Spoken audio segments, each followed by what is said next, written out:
Honourable Phil Goff. Mr Chairman, that rave by the member shows just out of touch this government actually is.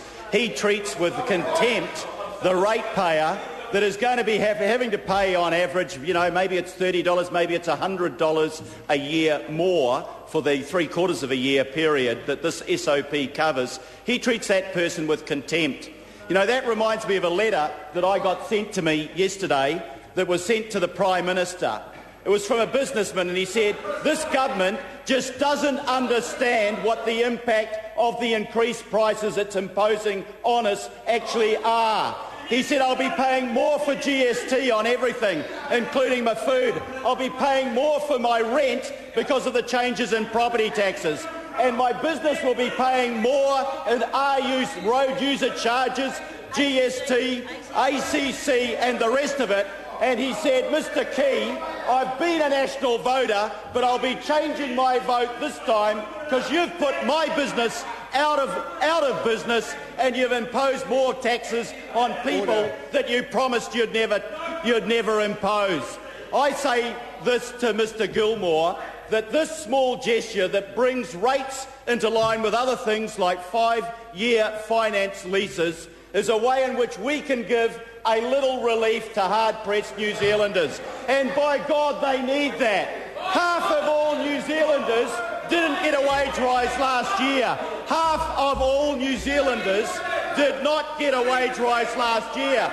The fat cats on the other side of the house did. They got big tax cuts. But for the average New Zealander, that's about $13 a week, while these costs imposed by this government will be way and above what that tax rebate will be. I'm sorry to interrupt the member, but members who are not in their own seats should not be barraging in the way that they are. Honourable Phil Goff. Mr Speaker, what they should do, is stop shouting, stop showing their arrogance and listen to what their constituents are actually telling them. And their constituents are telling them that at a time when people haven't been getting wage increases, the increased costs in GST is the straw that will break the camel's back. It'll break their back on top of the things like the fact that most renters in Auckland are paying $20 a week extra before they bring the property taxes in. Most people who have got children at early childhood education will be paying $20 to $30 a week more each child. No wonder the early childhood centre that John Key opened last year in Mangere, a low-income area, has sent a letter to the government saying we're going to have to charge $20 to $30 a week more for early childhood education, and our parents simply can't afford it. So when Mr Gilmore arrogantly says, look, it's a small amount of money, it's a small amount of money to Mr Gilmore, it's a small amount of money to the Minister of Finance, but then the Minister of Finance gave himself $48,000 a year to rent his own home. $48,000 a year to rent his own home. That's the Minister of Finance that's telling us that New Zealanders shouldn't worry about the increased costs that this government daily is imposing on it. GST at 15%. You know what that makes consumption taxes in New Zealand, Mr Foss? It makes New Zealand the fourth highest in the world in terms of the consumption taxes that they're imposing on their people. The fourth highest in the world. And what do we know about consumption taxes?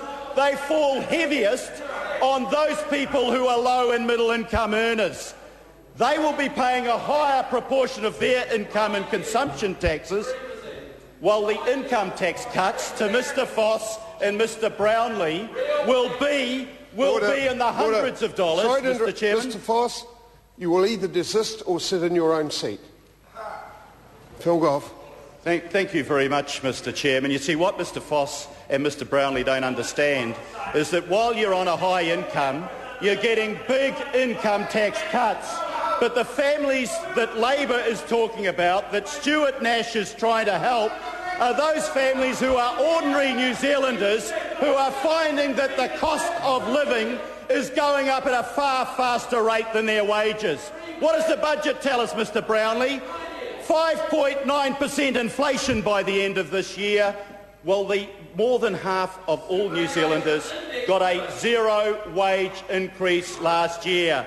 You know, the national government can spin all they like, but the fact of the matter is that New Zealanders know when they go through the supermarket checkout, and they'll know even more in 37 days' time, that they have less in their pocket, not more, as the Prime Minister has told them.